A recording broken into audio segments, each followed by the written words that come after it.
we must now ask ourselves, is it actually a failure of having meaningful partners in the world? Because let's be real. The president of the European Commission was here, and she was here to announce a new investment in South Africa. The president of France, Emmanuel Macron, was here not that long ago, a few years ago. These are two very big leaders in Europe who are asking the question, is America still a reliable partner? And that is a question we in South Africa must also begin asking ourselves. Is America a very reliable partner for us? Welcome to Born Free, and to many of you, welcome to Misunderstood. My name is Kumalo. I am the founder and the co-host of the show. And today we're here to chat about politics. Mr. Otsile Nkadimeng, how are you doing? I'm good.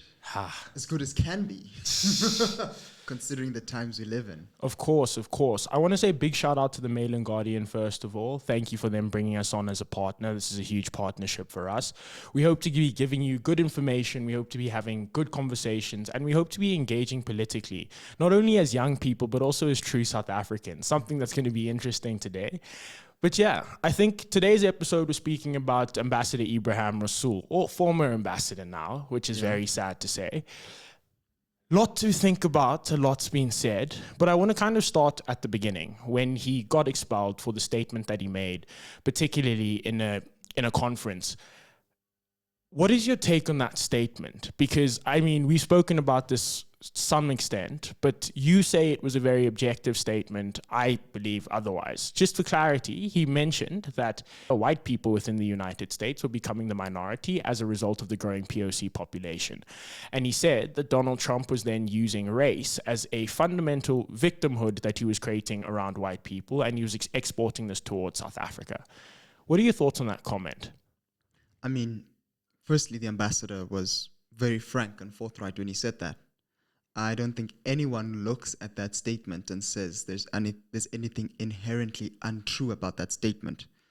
Giving voice to AfriForum and Solidaridad and their uninformed, misinformed mission to Washington. I think anyone that looks at this objectively says there's certain patterns that governments have to subscribe to when they're dealing with another state. The fact that for information, he's going to people like a Solidaridad and AfriForum, when our government has been saying repeatedly, both to the State Department and to the White House, listen, the information you're getting is wrong. Yeah. Let's talk through official channels here. But they want to use megaphone diplomacy.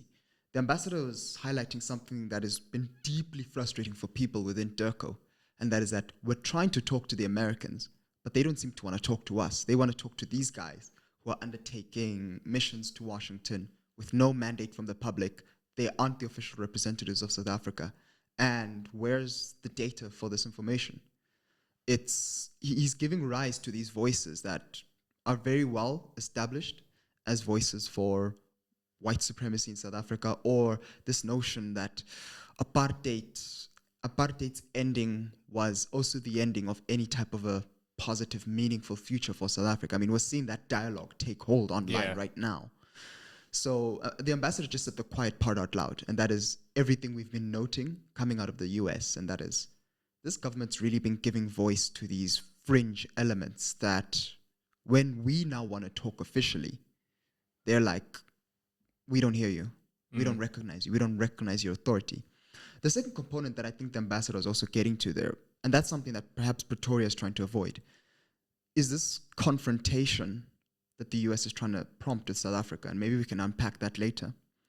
And that's this thing that each and every single assault, the withdrawal of aid, the withdrawal of support, the issuing of these so-called refugee visas, all of them, one, done without consultation with the government, without talking to the government, and announced online, seemingly to do, and they do create public outrage. But I think the response Trump wants is for the president to get up and say, you bloody Americans and your nonsense. You know, they want him to have another, Robert Mugabe said to Tony Blair famously, you keep your Britain, I'll keep my Zimbabwe. They want the president to say that again, now especially, so that they can now say South Africa's in this, and now South Africa's an enemy, and then cause our allies, which and our partners who are also allies and partners of America in the EU, in many parts of Asia, to then pick sides. I think it's a deliberate effort to try sequester us into a corner, and I don't know what the end game is. I think that's the one thing that's racking everyone's mind right now. What's the end game? Yeah, I think that very much stands true.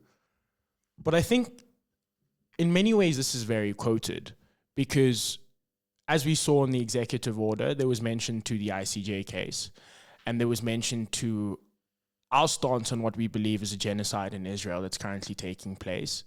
And Israel's a very big ally of the United States, but more particularly Netanyahu seems to have a good allyship with Donald Trump.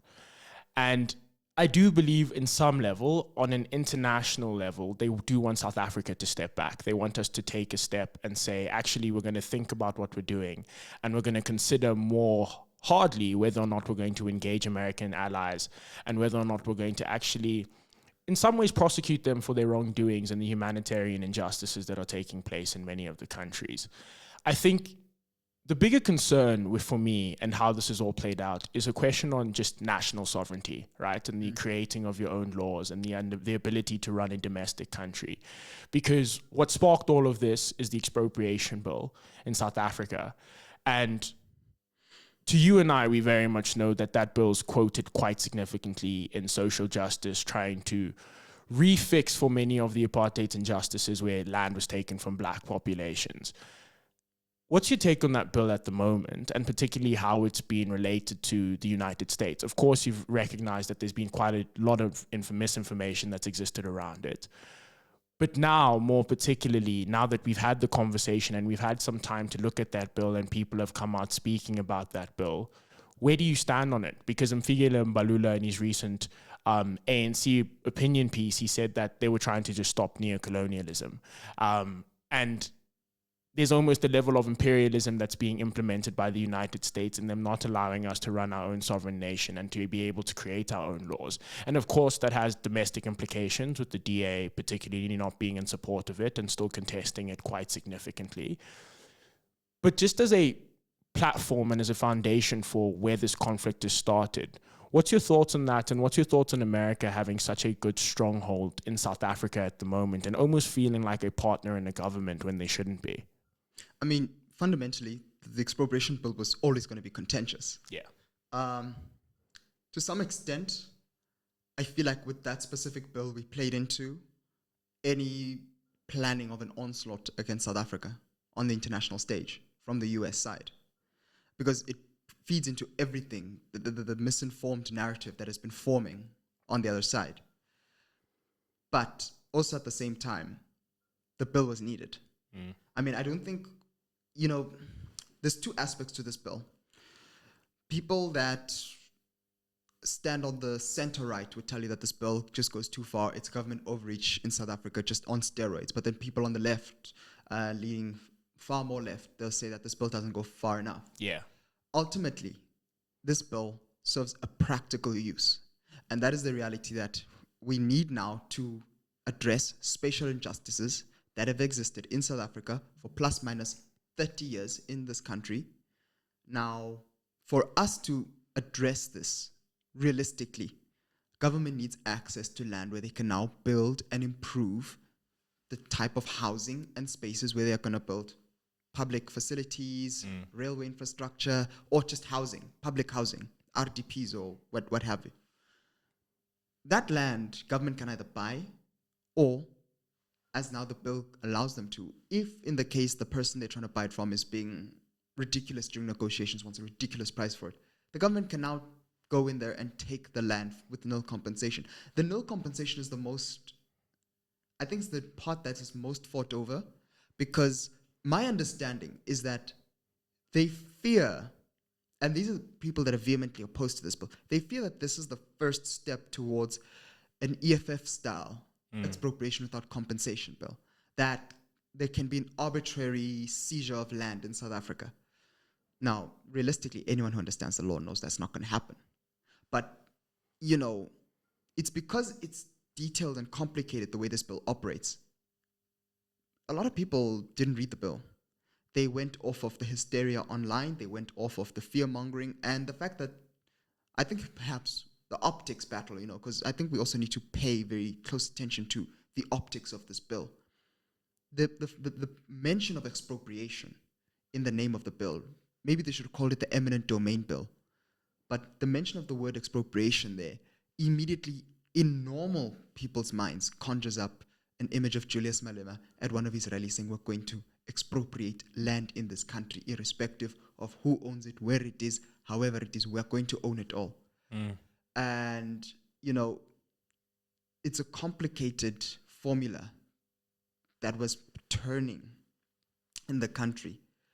And it just made it made the perfect opportunity for Trump to pounce. Yeah. Because we saw with Bella, there's already a well-oiled machine to misinform people about legislation in this country. We saw it with Bella, we saw it with NHI. I mean, there was a hell of a lot of misinformation around those two specific pieces of legislation. A lot of people were told things about those laws that were not true, just as now with the expropriation bill. The fact that it's now a point of contention in our international policy, I think we mustn't chalk it down to a failure of our government. We must now ask ourselves, is it actually a failure of having meaningful partners in the world? Because, let's be real. The president of the European Commission was here, and she was here to announce a new investment in South Africa. The president of France, Emmanuel Macron, was here not that long ago, a few years ago. These are two very big leaders in Europe who are asking the question, is America still a reliable partner? And that is a question we in South Africa must also begin asking ourselves. Is America a very reliable partner for us? Because you have a situation now where this one country seems to be the point of contention with so much of our foreign policy as an independent state.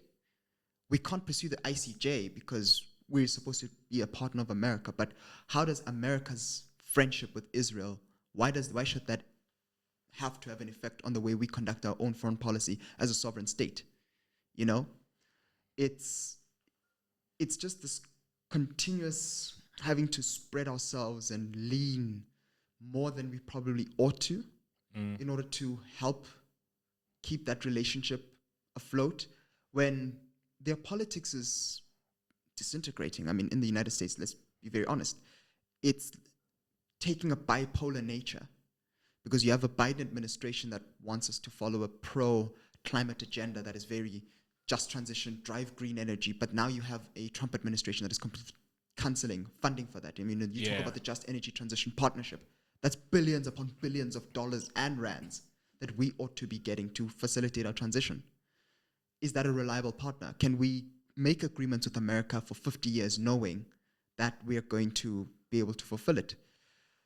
I don't think we have those guarantees anymore. We don't have those guarantees anymore. And the people need to decide for themselves in the court of public opinion, because I think that's where this ultimate fight is going to be adjudicated. I don't think it's going to be adjudicated in Parliament.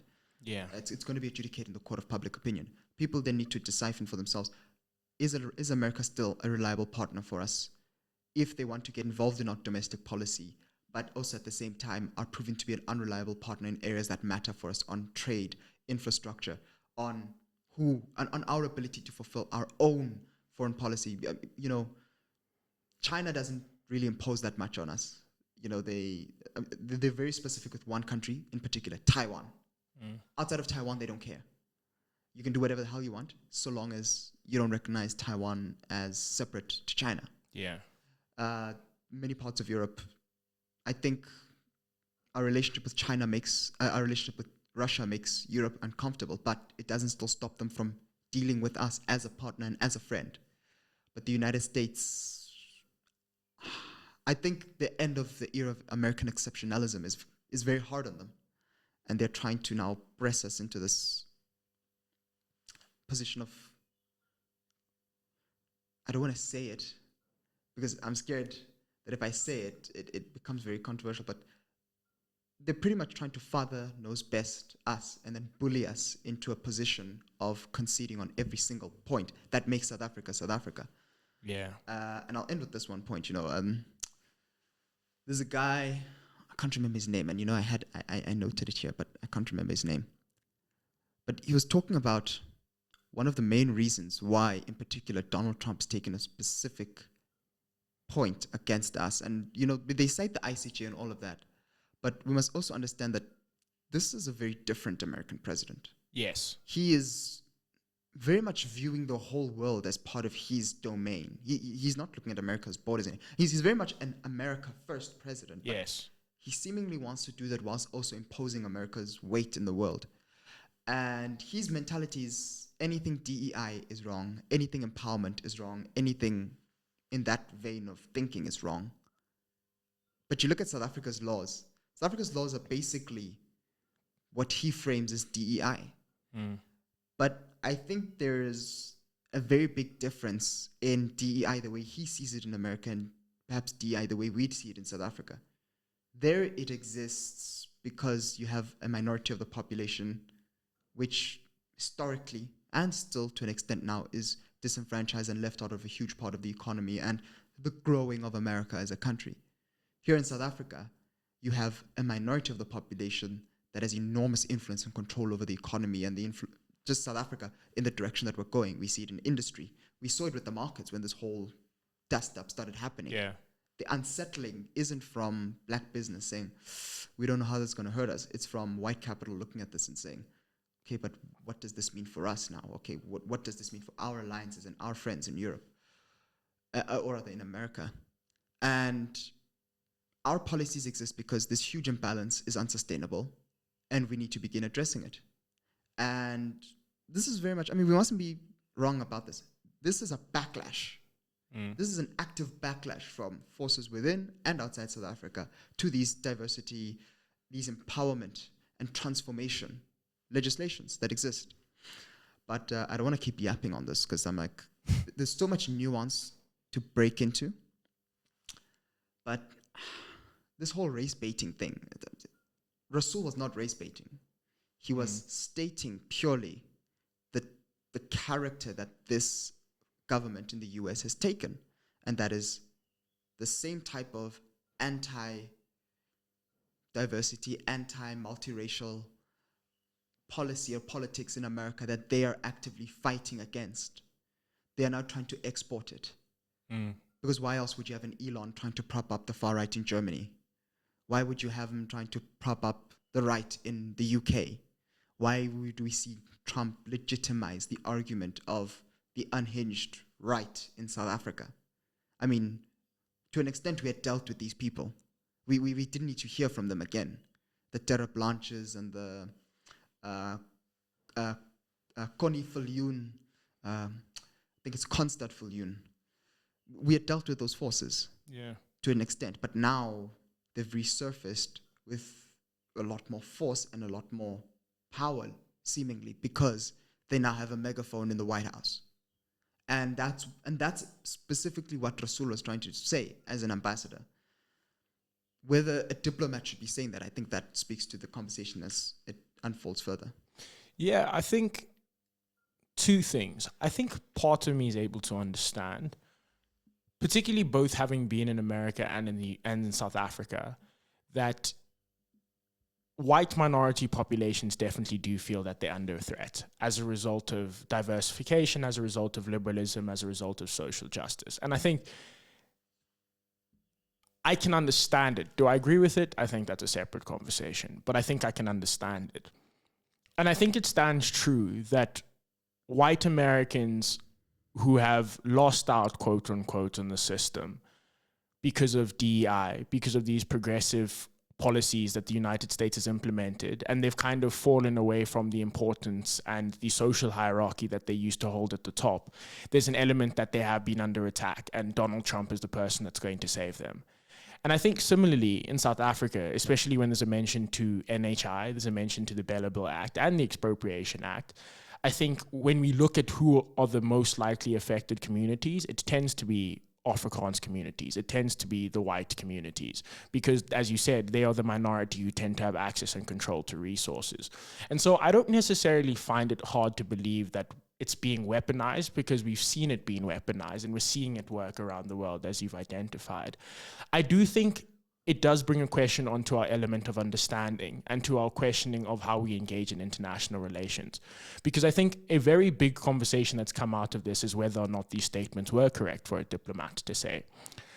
And under the context under which we were, I don't know where I stand on this, because I think there's an element of me that's able to recognize how the ANC's always dealt with the United States, with a great deal of skepticism. I mean, the United States was last to impose sanctions, I think, in 1985, so it's almost 40 years later. Post 88, because they waited for the Berlin Wall to fall. Yeah.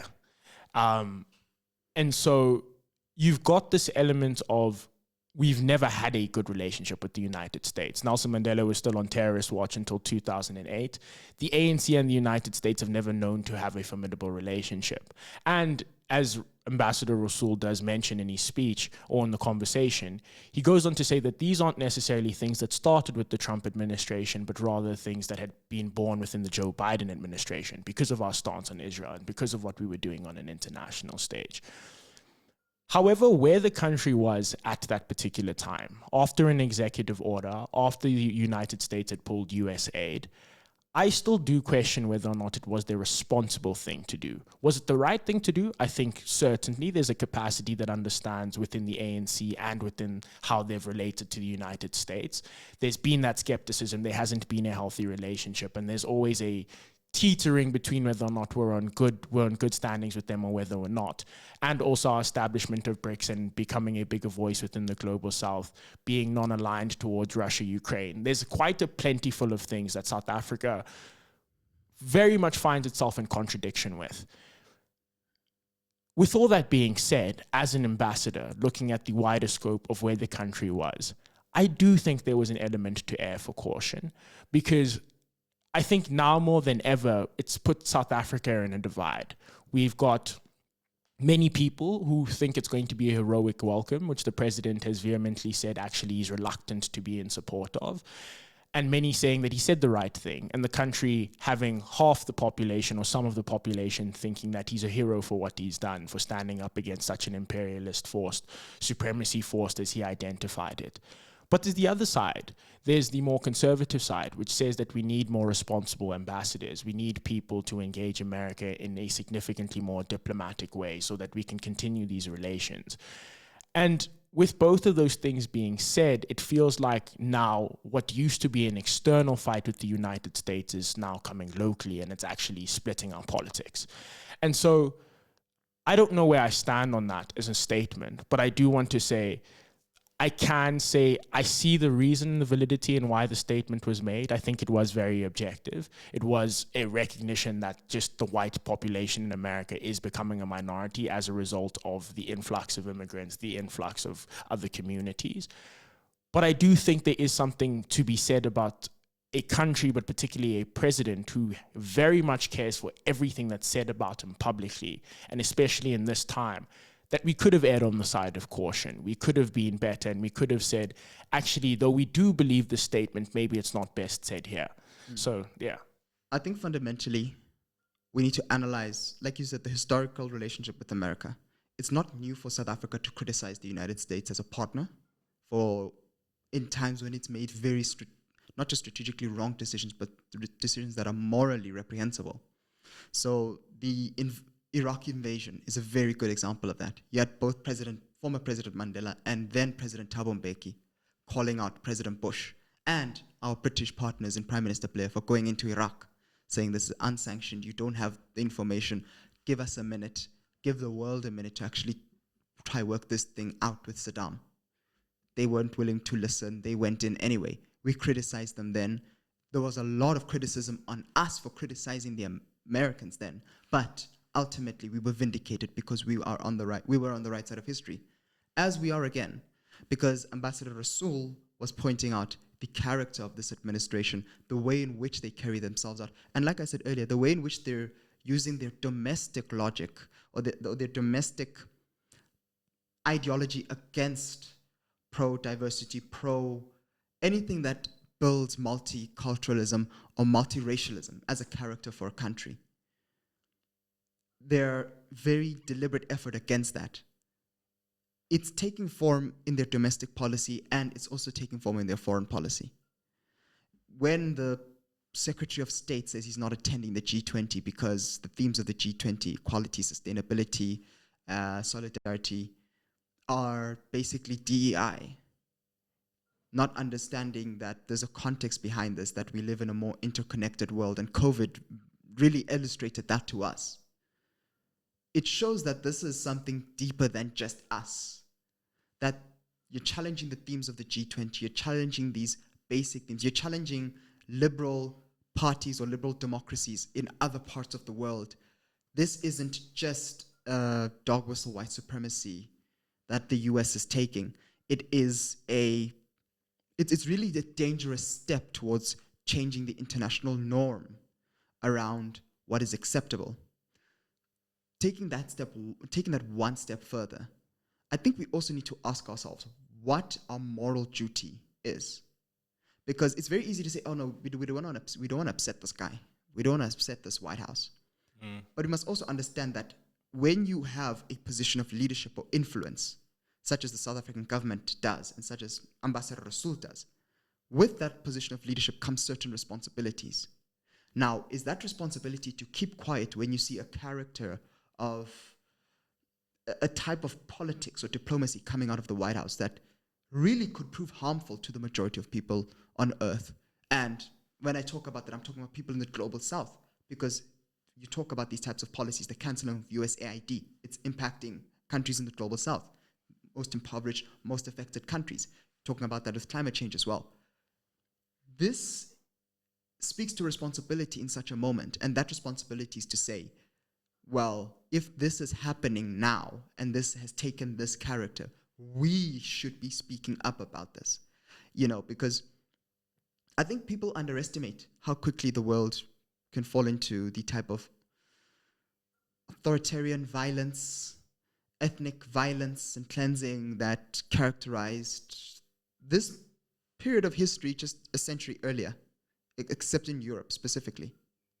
We can very quickly have a 1934 moment again if we don't speak up when we see things that are going in the wrong direction, when we see the wrong types of trends developing. And so I think the ambassador was right in calling out this administration and the way in which they've been carrying out their foreign policy and the way in which they've been carrying themselves out, because he, I think, analyzed the moment that there is a certain responsibility that those in elected or appointed leadership, such as his one, an ambassadorship, there's certain responsibilities that they have. And though diplomacy is the art of dealing with other countries without inflaming tensions, to a certain degree, you do have to put that element of diplomacy aside and call out a dangerous trend developing when it is developing, because that is part of his responsibility as a leader.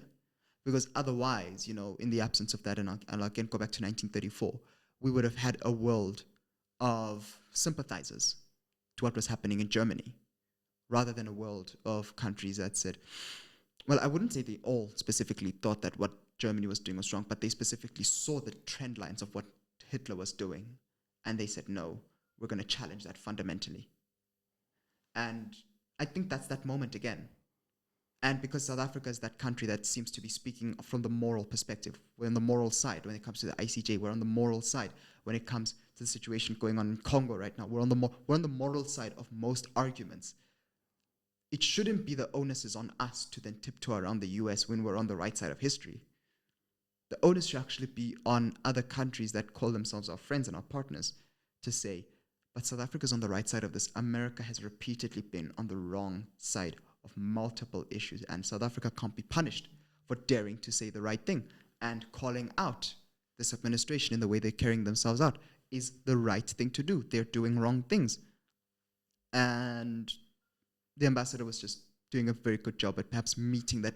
I feel that he was meeting that duty, that responsibility. I think that's the point that I think people are missing. Leadership has a responsibility and a duty. The ambassador met that responsibility and duty with this specific calling out.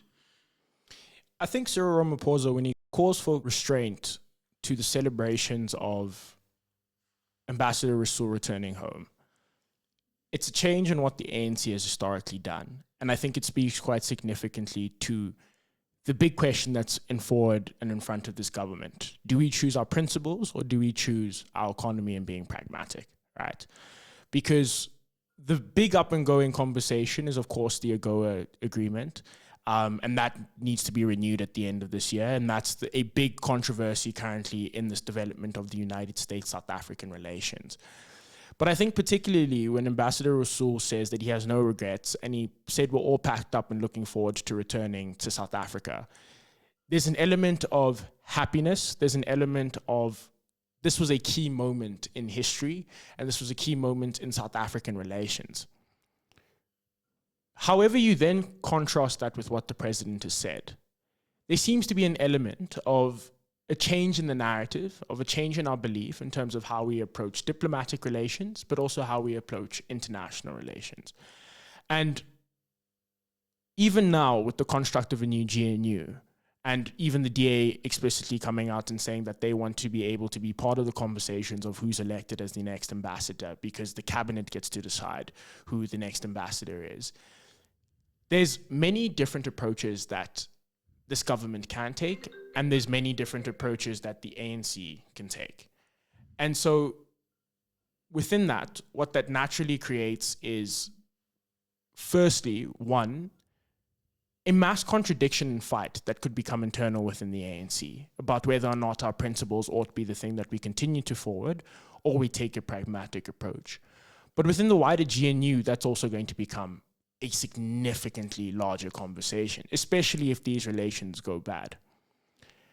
And under the current construct of how these individuals have been involved and how Ambassador Rasool has played his role, what do you think is the best way going forward? If you were or what do you think people should be thinking for, what they should be looking out for going forward? Because in one element, I think there's so much to be said about, yes, South Africa can be on the right side of history. They can be the humanitarian country.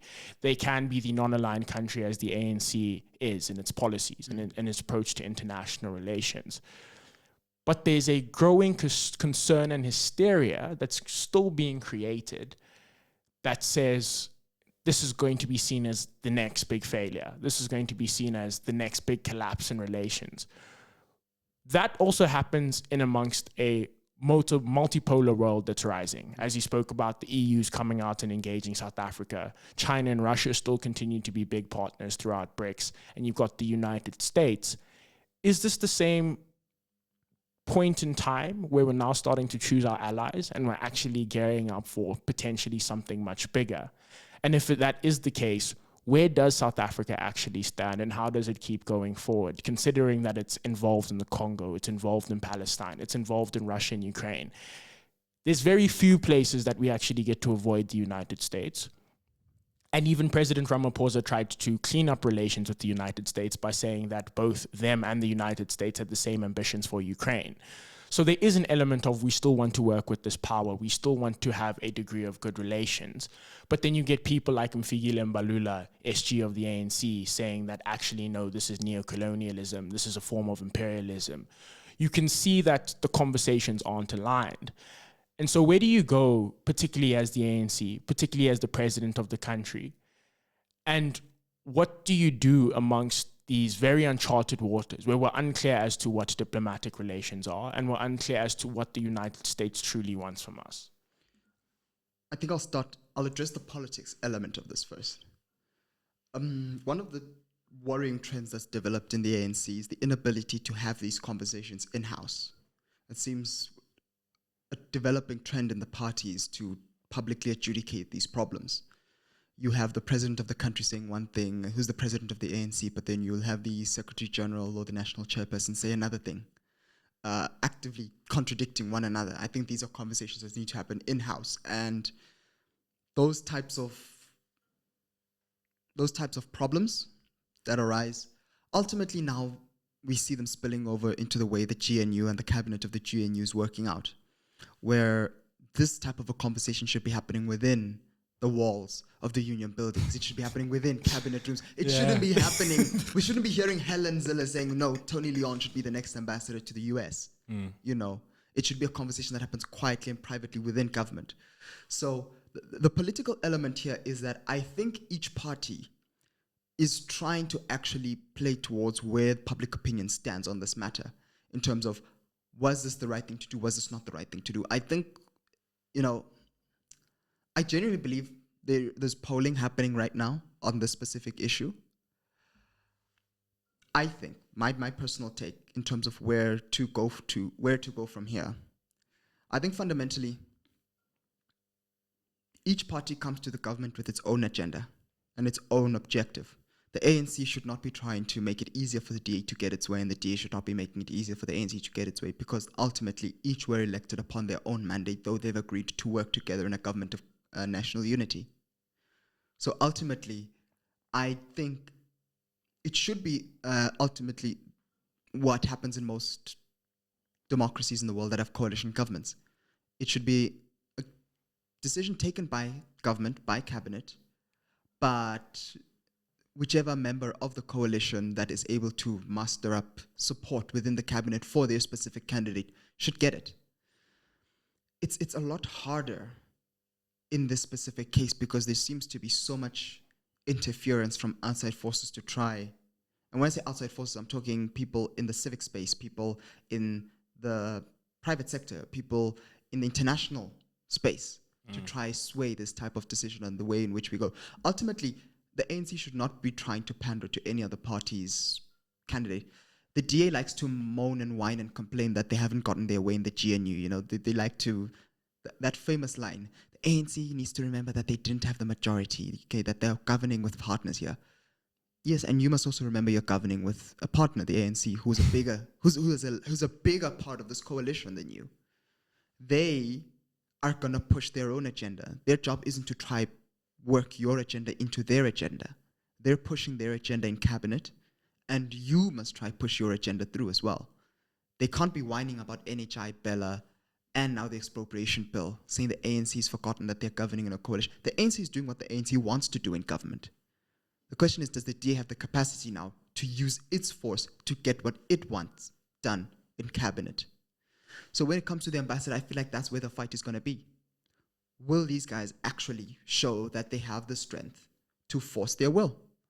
Because in the absence of that, I started with this. It's not the ANC's job to make it easier for the DA to get its way. And the DA, obviously, it is not their job to make the ANC get their way easily. Yeah. So that is the challenge right now when it comes to this specific issue. Who's going to get their way, and will the other guys finally wake up to the reality that they now need to actually pressure and force their way? Because, within the ANC, the president and the deployees of the party in cabinet, they get a very clear mandate from the national executive of the party when they go for their meetings of the NEC, when they have their Lekhotlas, their NWC meetings, or when the NGCs come in, the National General Congress, one of the two. The mandate will be very clear to them. Yeah. You're going to go there. This is the type of foreign policy we're going to follow. This is the type of economic policy we want you to follow. These are the characteristics that should make up the portfolios that we hold. And these are the things we should try get done before 2029. What the DA said to them in cabinet is not going to come up at that NEC meeting. The members of the NEC do not care. That's what they want done, because that's what the party knows from its manifesto they said they were going to get done. So I think this is the reality. This is the moment when we'll see whether this is a real coalition. Whether, and I say that because in a real coalition, the dominant force has to give at some point. It has to give at some point, because the smaller, or rather in this case, the DA, they need to learn to use their weight. You have situations like in, trying to remember this country, but you had a situation in, I don't think it was Germany, but it was a European country where the prime minister didn't come from the party that got the largest amount of seats, but rather it was the party that had what they call the kingmaker number. And that's the number that got them across the line. That's a real coalition there, where the bigger forces now they swallow their pride and they decide to work with these other guys. In the UK, we saw it after the 2008 election, where Gordon Brown didn't get the numbers, and neither did David Cameron. They had to work with the Liberal Democrats. I think that's the name. The Lib Dems made the government at that time really meet a lot of what they wanted to get done. That's a real coalition. The partners can force and can use their weight. In the GNU, we aren't seeing that happening. I don't see the PA using its weight. I don't see the IFP using its weight. I don't see Rise Mzansi using its weight. I don't see the DA using its weight. They all whine. They all complain. But ultimately, I don't think anyone is in doubt that the ANC is running the show, because those are the policies that are coming out of government. And that's the answer to your question. I know for some people it doesn't feel like I've answered your question, but that is the actual answer. Yeah. Because you can't look at this from the diplomatic realm anymore. The appointment of this next ambassador is political. It's a political fight. And so it's a question of, will these guys have the power to use their political influence? Will they be able to use their weight? They've threatened to pull out. Will they follow through on it? They're threatening with the budget now. I almost see a reality where the DA caves on the budget, because the ANC tactfully is like, we want to get our way. Who on the table, or who of the options on the table in Parliament are there that can get us the vote to approve this budget? And the EFF has raised its hand. The DA can't complain. The ANC is finding an alternative. They too now must find a way to make their agenda work. If it comes with the budget or whether it's going to be with this ambassador. It's a political fight. And I don't think they actually are in it. I don't think they've actually caught on to it. I think it's interesting that you say it's a political fight, because I think, once again, it's going to be local politics, especially in South Africa, and especially with the next big agenda item on this United States-South Africa dance that's happening currently on a global scale. Because I think you're right, the next appointment to some extent will be political. It will start defining who gets to be the first point of contact in the United States. It defines what diplomatic solutions are being proposed. It defines what's being shared with the United States government and who's leading those conversations. I do think, though, and I think this is where it's going to become difficult, is that you see, even at a domestic level, national government and metros not agreeing. So we've got Leila Khalid Drive, the proposal to rename Sandton Drive, which is also going to cause quite a great degree of tension. Considering that Leila Khalid was a Palestinian activist, she's very big and she's seen kind of as the face of Palestine activism at the moment, especially from the woman's side. That brings a lot of controversy to South Africa, because the US Embassy, the consulate, is on that road, which means the United States, in very many ways, is going to be somewhat linked to a Palestinian, which doesn't necessarily look good for them, but also would be very against all that's happened recently. I read a statement, and I forget for who it is, but it was in a News 24 article, who said, we want the US Embassy to have number one, Leila Khalid Drive. And I thought that meant so much, because it spoke of the political messaging that's present in South Africa. It spoke of the wave of social justice, fixing for the injustices of the past, that the ANC and South Africa have pushed quite significantly. But then we've got national government actually saying we shouldn't. We shouldn't increase tensions. We shouldn't change the name. We should probably be a bit more careful about how we approach this next conversation. And once again, I think, yes, it's a change in how we've done things historically, which I think for many South Africans will either be very hard to see, or this will be your first moment of celebration for the ANC as being conscious about how they want to approach global diplomacy. But I do want to ask, what do you think about the significance of the renaming of a specific road? And particularly at this time, what do you think about renaming it to a Palestinian activist, where the United States has so vehemently said this will be one of the next things that will break down the relationship between us? Because even from the State Department spokesperson, Tom Bruce, who said at the very least, what we should expect is a standard of some respect. Basic, low-level respect.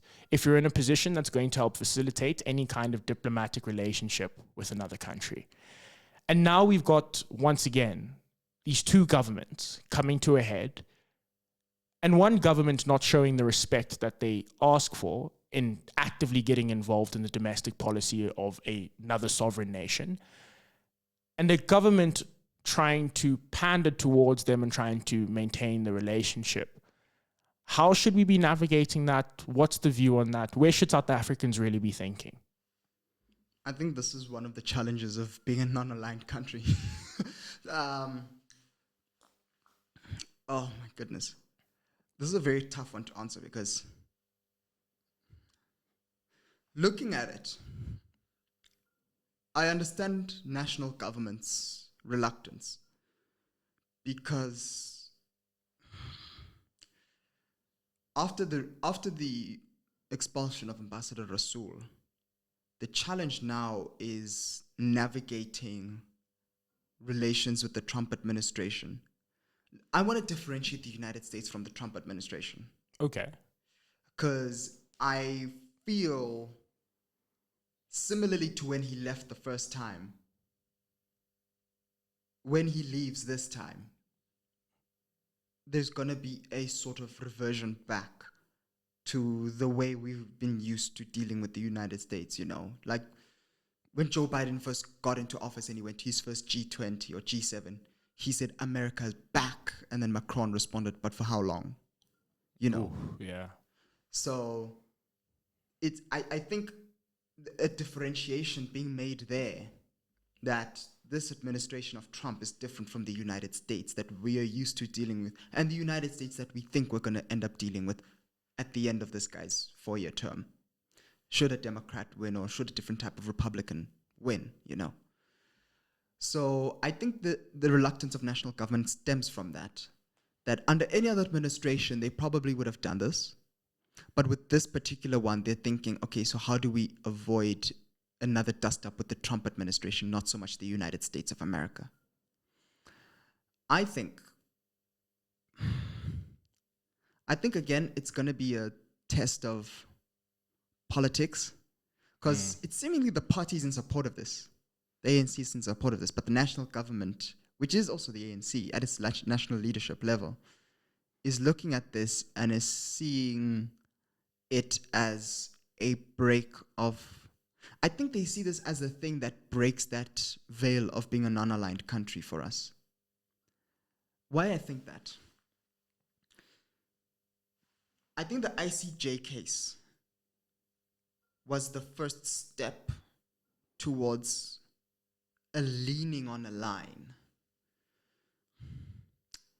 Let me draw this picture. I think non-aligned countries specifically try not to take sides on really big contentious issues that really tend to indicate where you fall with the country. When it came to the Russia-Ukraine conflict, we said we're a non-aligned country. You know, we're not going to side with the US and Western side, but we're also not going to fully side with Russia. We're just going to say we advocate for peace. That is our goal, like you said, President Ramaphosa said. But I think the taking of the ICJ case, the US saw it as, okay, you're no longer taking an unaligned position. You are taking an aligned position. And then I think that started the crossing of a threshold. And it still is the crossing of a threshold, this issue of Israel and Palestine. Because the United States very much sees Israel as a part of itself. Yeah. And any move seemingly against Israel is a move against the United States, and therefore you're no longer non-aligned. You have taken an aligned position. You are against us on this, and therefore, you know, they're a very binary way of thinking. You're against us on this, you're against us on everything. So I think that's where governments government's urge of caution comes from. Because you could take the ICJ case under a Biden administration, because that is a more rational administration. That one understands that you still have the power of sovereignty to make your own decisions and to undertake such things. But it seems with this administration, you don't have the option of going against America. You don't have the option of defying what President Trump wants. And you saw that in character when Volodymyr Zelensky was at the White House. He said, I don't want to talk with this man. He's still killing my people. He needs to leave this war first. I shouldn't be the one to concede here. And the administration very much saying, we want you to do this. You are going to do this. Very different in character from the way the US has previously tried to deal with its friends and partners. Hence why I say I differentiate Trump from the US. And I think that's where Pretoria's thinking is on this, is that the fact that the ICJ happened, the fact that the ICJ then led to an ICC, and the fact that that also led to warrants on Netanyahu, that perhaps this could be yet another step further that emboldens their opposition in Washington, that the Trump administration can then take fully to Congress and the Senate and say, it's not just the filing of the ICJ, it's the fact that even after we made it expressly clear to them that we don't want them following this issue, they went even further to stick it in our nose, and they should be pulled from AGOA. That's logically how where I see the air of caution coming from with government. That's why I said there's a confrontation that is trying to be forced here. There's a confrontation that's trying to be forced here. And that's why Pretoria is being very careful to not, in their own words, force a confrontation. The most aggressive we've said is we will not be bullied. Yeah. That's the most aggressive thing we've said. We don't want to force a confrontation. And I think Pretoria sees that there's a want to try force a confrontation in Washington. I'm not sure if you follow that. That's the way I see it. It's the way I see it because I'm like, no other way makes sense. I definitely do believe in many aspects that, particularly what's happened, especially with statements like we won't engage in diplomacy, we won't engage in using the megaphone, we won't necessarily do the things that embolden the United States to give us a reaction, to react negatively, to tell us that we've done something wrong, was definitely a very clear and first step from the South African government to say we are actually going to be thoughtful about how we approach this next thing. I do think the last thing I want to say before we close out, and I think this might be a separate conversation in some ways, Elon Musk, Peter Thiel, and I forget about the third one, PayPal Mafia. Yo, those guys. 3 South Africans, either lived in South Africa or born and lived in South Africa. One of the things that was mentioned was they grew up in a very different time. They grew up in apartheid South Africa, which was devoid of many of the social justice, social development, inclusion, equity, all the things that we're currently seeing in South Africa that dominate our discourse. Do you think the South African government needs to be doing more to create relations with Elon Musk, considering of how close he sits at the United States? Or do you think there's an element to they are part of the issue and they're fueling the fire? Because, of course, Elon Musk owning Twitter, X now as it's known, he's commented quite significantly on what's been happening on South Africa. And he's spoken about the fact that white farmers have been being killed and the need for there to be justice and for there to actually be protection for this minority group which is under attack. Peter Thiel, very big conservative, who's been very big in support and was one of the first big tech supporters to support Donald Trump publicly. These are people who have a strong vested interest in South Africa. Maybe for business reasons, maybe because it's where they've been, because it's where home is. We've heard the conflicts around Starlink, and we've heard the debates, and we've heard the issues there, and Elon Musk actively pushing for BEE to be removed. Is there an element of we're not considering the role that Elon Musk and his wider consulate of people have to play in South Africa? And then actually they might be the ones who might be mobilizing this attack in some forms. Of course, there's the ICJ, but this expropriation bill in particular seems to be the thing that mobilized them and took them over the edge. It depends on their intentions. You know, one of my one of the best movies I've ever watched. I feel like it's a really great movie just because of the actor who depicts Winston Churchill, Gary Coleman. Forgot his name now. Of course, when I need to say it, I forget his name. One of the best scenes in that entire film is when they tell him, where he's depicting Churchill, that Europe is lost and they need to work with Germany. And he says, you cannot reason with a tiger when your head is in its mouth. If these guys, their intention, truly and honestly, is to roll back transformation, roll back inclusion and equity and justice in South Africa, roll back these core things that when you talk about addressing the historical inequalities of South Africa, you can't talk about dealing with these issues without transformation, without equity, without inclusion and policies that drive equality, both at a corporate and a social level. If they want to dispose of those policies in South Africa, they are positioned directly against the road the country needs to go to develop. Because fundamentally, everyone agrees the situation in South Africa is unsustainable. Everyone agrees the poverty, the inequality, the history of crime and violence, spatial apartheid, all of that has a lasting and an indelible and a visible impact on the country to this day, and it's manifested in the form and character of South Africa right now.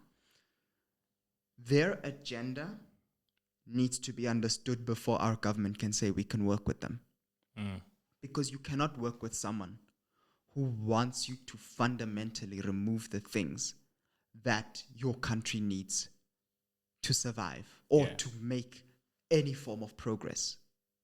It is not going to be good for the country if we remove the policies that allow black and brown people into the spaces where they're able to participate, compete, improve their standards of living, and also from that, just there, address the underlying inequalities in our country.